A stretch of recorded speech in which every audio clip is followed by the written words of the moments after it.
Good morning and welcome to the NBA Daily for December 2nd, 2025. I'm Dave DuFour here with Zena Keita. Coming up, last night was upset night. A bunch of good teams lost to bad teams. We're going to talk about that. And we have Hunter Patterson on to talk about the Pistons holding off the Hawks and a big win.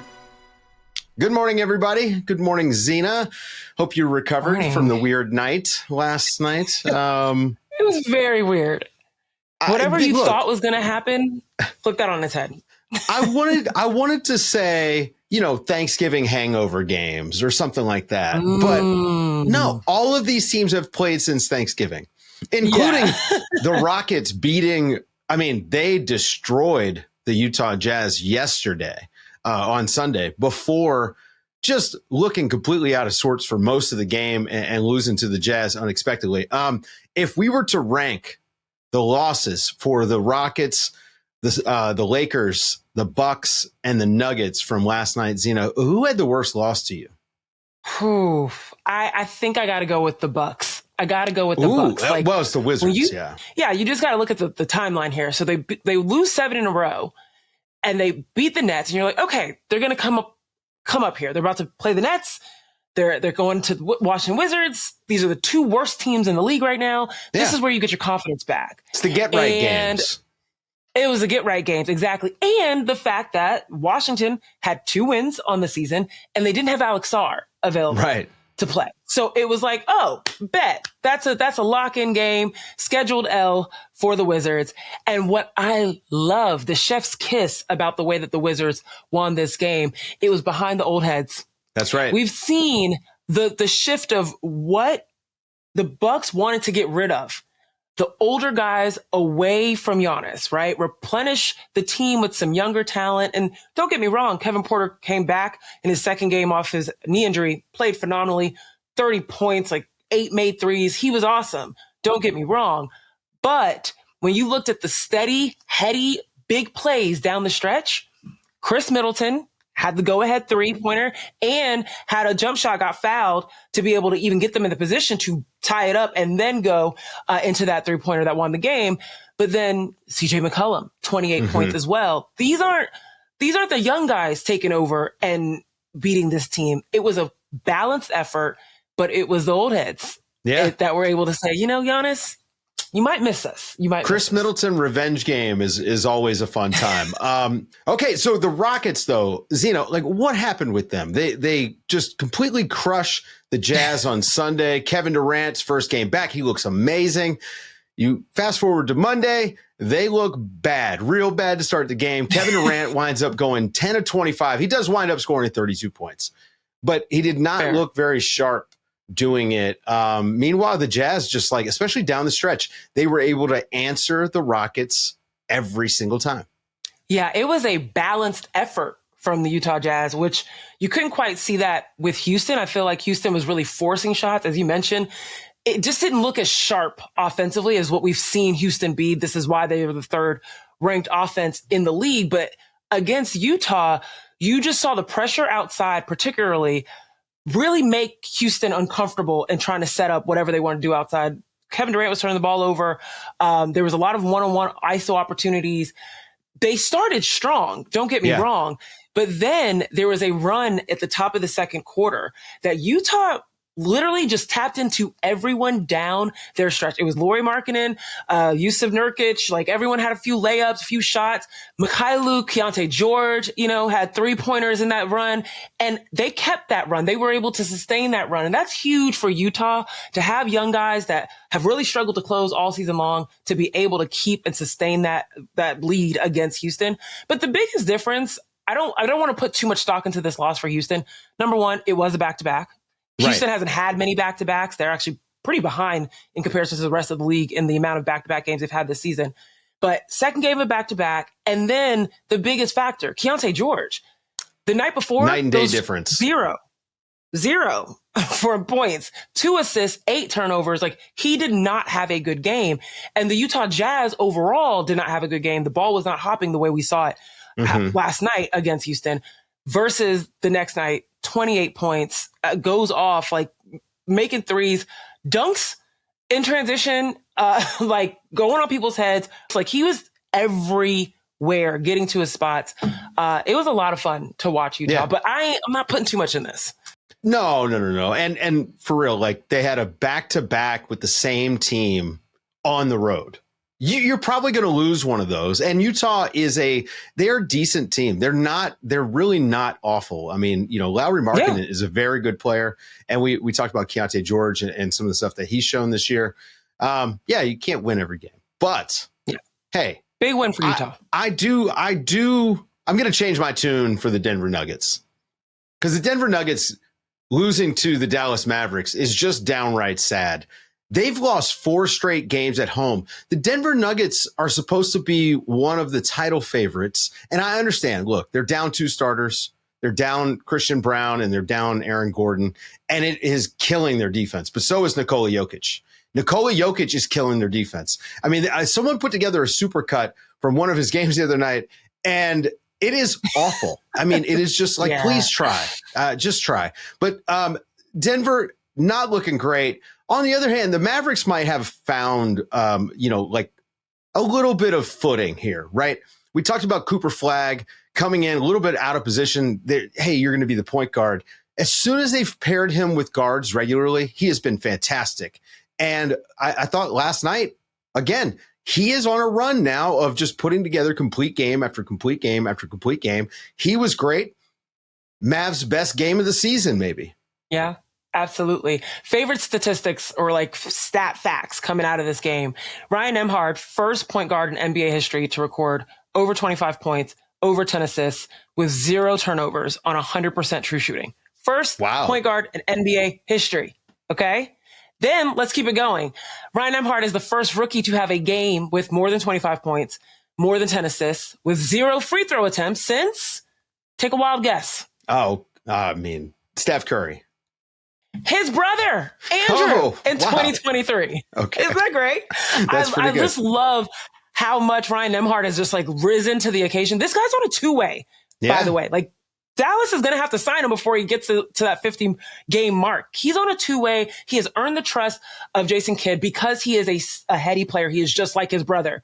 People, like, this is what he does. He has the high IQ of the game. You saw him throughout this game just like prodding around the trees, doing just enough on his screens, being really methodical about how he got past folks, and then being able to pick up the speed once he realized he pulled someone, and being able to pull up in transition. Like, there was one move he had over Spencer Jones, who, by the way, we should absolutely call out the fact that Spencer Jones balled out. Found money, by the way. This is the silver lining of having a couple of guys out, is that Spencer Jones is a real basketball player. Yes. I mean, he was shooting out there like he made up the act. But now, I haven't seen a guy shoot like that since the old double dribble game on Nintendo. I mean, if you guys haven't seen Spencer Jones, if you haven't seen his shooting form, it is the exact, he's got this little lean thing happening. It's jarring to see, but it goes in, man. I mean, he can shoot. Listen, I think it's beautiful because it goes in. Exactly. That's right. I'm like, that's what matters. It's different. But he was the main reason that the Nuggets were up in the first part of that game. 41 points in the first quarter. And then it was Ryan Nembhard time. And he goes 100% in the second quarter for 11 points. Then does it again in the third quarter with 15 points. And Ryan Nembhard, like, he had some like AI moves out there, like getting guys to pull up, crossing over, rejecting screens, 2 dribble. It was beautiful to watch. You want to talk about somebody that has a pretty shot? Ryan Nembhard. Absolutely. Spencer Jones puts it in, though. This is really special for the Mavs to have been able to find, because we know without Kyrie Irving, the calling was supposed to be D'Angelo Russell. Right. And now you see him on the bench behind the likes of Jaden Hardy, behind the likes of Andrew Nembhard. And this could be something here for the Mavs. Yeah. And finally, Zena, you ever heard of Colin Gillespie? I mean, of course you have. But had you heard of him before last night? I think is it Gillespie or Gillespie? I mean, to be fair, I don't listen to a lot of broadcasts. Same, And I will read, I read his name. So I'm hoping it's Gillespie, the common pronunciation, the hard G there. He had 28 points, was 8 of 14 from 3. Absolutely on fire against the Lakers last night. The Suns continue to be scrappy, And the Suns did this, Zena. Devin Booker, they lost him in the first quarter to a groin injury. So for the most of the game, they did not have Devin Booker, but they had Dillon Brooks, who just, again, this guy has turned into, I don't know, an actual shooter, number one, where you were scared when he's open. But number two, he is a culture setter, and he has totally changed who the Suns are. No, I loved the energy that Dillon Brooks played with, because I really think it set the tone for how Phoenix showed up and how they've been showing up. Like, they've been a team that runs like crazy on teams, and they play really tough defense against you. And like, that starts really with Devin Booker. And I think that this is something that all of us underestimated, just how much of a culture add Dillon Brooks would be alongside the likes of a Devin Booker, because we saw Devin Booker have to be the offensive generator for his team, but we knew he was capable of defense. But when you have to do so much offensively, you can't quite get that out there. Now it's a much more balanced attack in terms of the production defensively and offensively. And the whole team is bought in.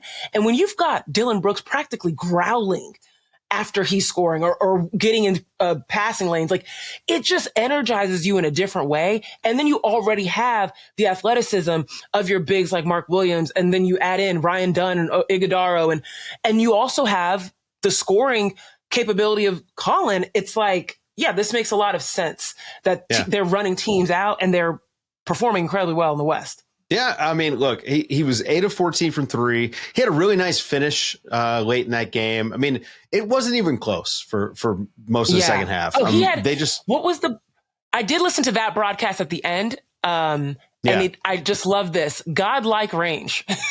Yes. It was crazy what Colin was putting up. Yeah. Oh, yeah. He was just, I mean, it was just instantaneous. He had a bright green light.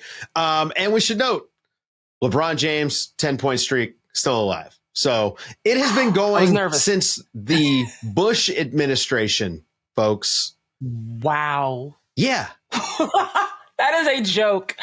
That's a joke. I mean, legitimately, Zena, his 10-point scoring streak can vote in next year's election. Can his streak drink? Not yet, but I have a feeling. I mean, look, it's one of these things where we are now at the point where LeBron decides when this is over, not the streak, because the streak really did almost end. And he hit 4 points in the third quarter. That I will say, look, he hit a three. It's garbage time. I'm not going to take it away from him. I won't disparage him, but this streak could go on as long as he wants. I mean, 10 points, LeBron could probably score that until he's 50. So I think that's maybe it'll get drinking age. We'll see. I guess we'll find out probably at the end of this season. Guys, stick around after the break. I'm pretty sure Hunter Patterson's drinking age, but I don't know for sure. He's here to talk about the Pistons.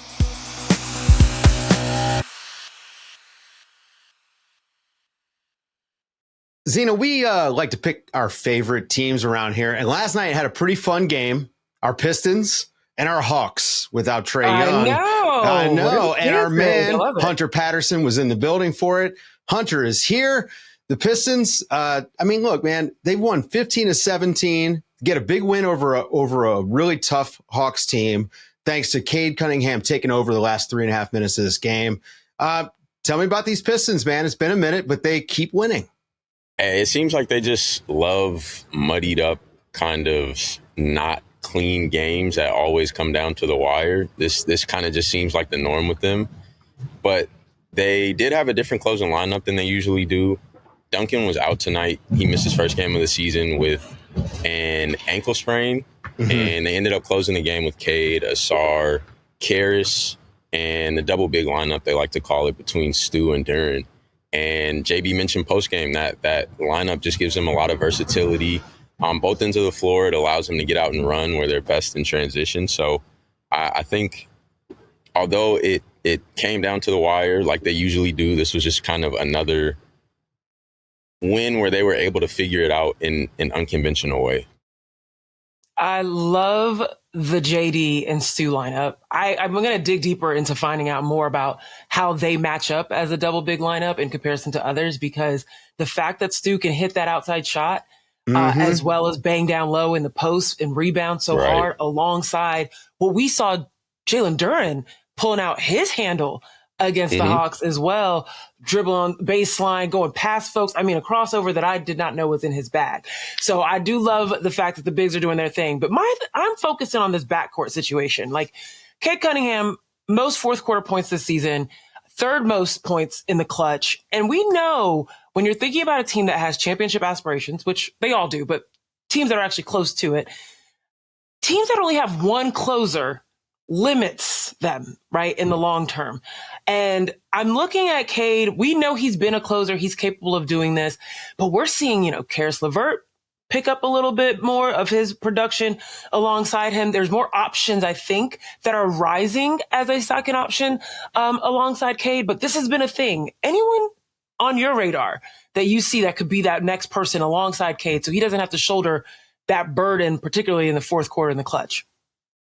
I think it's probably a combination of him and JD.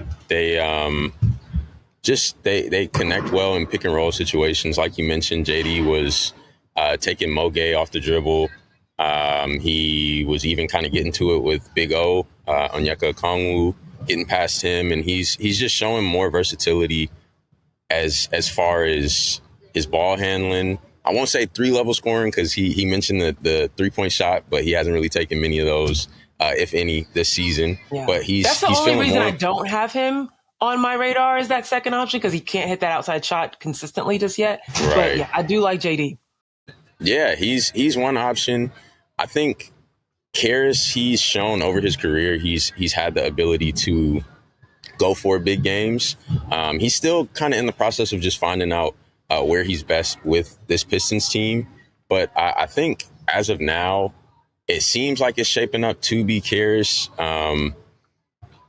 JD a little bit as well. Ron had 6 fourth quarter points, although he didn't close with the closing group that I mentioned earlier. But I think that's part of one of the challenges that they're still trying to figure out on this team, as far as who is that second scorer that can create their own outside of Cade. I think it's unconventional, but it is Duren right now. This guy, like, you watch the way he can put the ball on the floor. He kind of has a knack for getting himself into position to score. And then once the passing comes out of that, which we've seen a little bit more this season, I think he's going to have even more scoring opportunities with the ball in his hands. It's just going to be about seeing the court for him.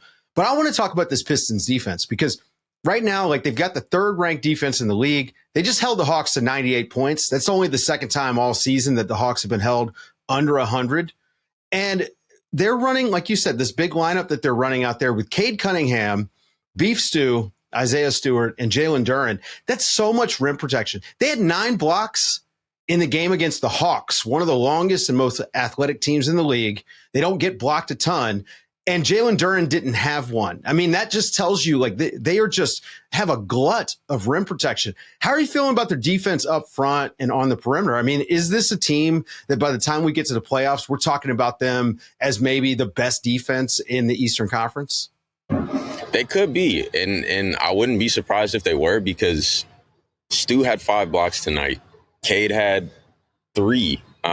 Cade also had 5 steals. So with Cade being about 6'6", his frame he has really broad shoulders. He can move his feet when he really decides he wants to be locked in defensively. So he guards the perimeter well. Ron kind of personifies the approach that the team like to have as far as initiating their offense from defense. And he spoke to that post game as well. He's someone who, especially younger players his age, they enjoy playing offense, scoring to get themselves going. But Ron, it's like if he gets a couple steals, gets a offensive board, grabs a couple loose balls, that's kind of how he gets himself going. And he enjoys getting downhill and being in the mix that way. So he spoke to that post game about his urge to be engaged defensively and how that pushes him offensively. And Stu is another embodiment of that, where he's getting 5 blocks in 25 minutes. So from Stu to Ron, who comes in as a spark plug off the bench, to Cade, who is a sneaky good defender, I guess, if you're not really as aware of him. It's not sneaky. But wait, the thing is, I feel the same. We know Cade can defend, and I think it's what Hunter just like related to is like, if he wants to lock in, and I don't say that and then like, he is flippant about it. He's got an entire offense sometimes to have to shoulder. Yeah. But if he has the capacity to also show up on the defensive end, we're not only seeing the perimeter defense, we're seeing the help side rotations and blocks coming out of it. Like it's kind of crazy. This man missed 31 shots in a game. I mean, just the fact that, right? Like the fact that he can play defense at the level that he does. No, he is a great defender. And I think come playoff time, I'm excited to see what he does rising to the next level because, Cade, like this is like the leap season. And I think to complete that, once you get to the playoffs, they need to win at least the first round playoff series. If not, honestly, make it to the conference finals. They look like a conference finals team as we're a quarter of the way through the season. Based off what Dave is saying, conference finals teams, we know that these teams need depth. And I wanted to circle back to what you were talking about with Ron Holland, because I think, honestly, tonight was probably his most complete game of the season. Like, he had a great opening night game. I think we all remember 19 points, looked good, etc. But if you watch Ron Holland at the beginning of the season, he really struggled with the fouls. And we know that that was a carryover from last year. He was very foul prone early in the season. He seems way more disciplined now and way more efficient with his time. Tonight, 17.6 boards and 6 of 8 shooting in just a little over 17 minutes. Like, he talked a little bit post game about his adaptability, not having to be this person that has to put a ton of shots from his summer league performance to now. What have you seen in terms of like his growth with his efficiency and his maturity? Because his depth, I think, is going to be pivotal for how far they go in like a conference finals conversation. I think it probably was a little bit of a challenge for him early on where his shot wasn't falling the way he wanted to, but he just has a supreme level of perseverance at his age also. And just an understanding, to your point about the adaptability he spoke about, because he said, regardless of which team I was going to, in the lottery specifically, there's going to be an abundance of scores. And for me, I want to play and I want to figure out what my niche is. And his niche here is defense. And it kind of just matches with his personality. He's a part of the dog pound, which kind of, they say they're all the dog pound, but that kind of just includes Ron, P. Reed, Stu, JD. And he fits that mold where he enjoys kind of getting dirty and grimy and just buying into what makes this team what it is defensively. And I think to your point, Zena, is going to be a really good depth piece and someone who can come off the bench. And because he's had to fit into different roles along his career already, I think the versatility he offers is one of the most special parts about his game. We just did a redraft last week on the show of the 2021 draft. Cade Cunningham. I don't know if you heard of that guy, number 1 pick. Jalen Johnson was in that draft, and you just got a chance to see him last night firsthand. And he has really stepped up in Trae Young's absence, and he's doing some stuff that I think we expected to see last season, but he was hurt. What did you think of seeing him in person? I mean, he had an amazing game, puts up 29, 13 rebounds, 7 assists. The guy is a Swiss Army knife. Like he's almost a triple-double a night when he's really got it going. He's special. He's special, and he has something similar to Cade, where when the game is in the most tense moments and some people may shy away, that seems like when he's at his best. He had 16 of the 29 in the fourth. And at one point to start the fourth quarter, he had outscored the Pistons by himself. He had 13 and the Pistons had 8. They started slow to start the fourth quarter. And he can do it from all 3 levels. He's knocking down threes. He had 4 threes just in the fourth quarter alone. He's able to get to the mid-range, whether it's a floater or a pull-up jumper, and he dunked on a few people tonight. So he's been dunking on a lot of people this year. A lot of people. You look at that little dunk score on NBA.com, and he's constantly 1 or 2 from the night. I mean, this guy is a monster. Yeah, he's putting people in the rim, and I think he's another player who's so young that he's just still figuring out what he's capable of, and it's fun to watch it in real time as he figures out that he's capable of pretty much everything on the floor. Yeah, the Hawks are pretty fun. Look, another one of these teams with a guy who's out, and we're like, do they look better without Trae Young? I mean, yes, they absolutely do. But that's a story for another day. Thanks to Hunter for hanging out. Guys, go and read him at The Athletic. For Hunter, Patterson, and Zena Keita, I'm Dave DuFour, and this has been the NBA Daily. Thanks for waking up with us.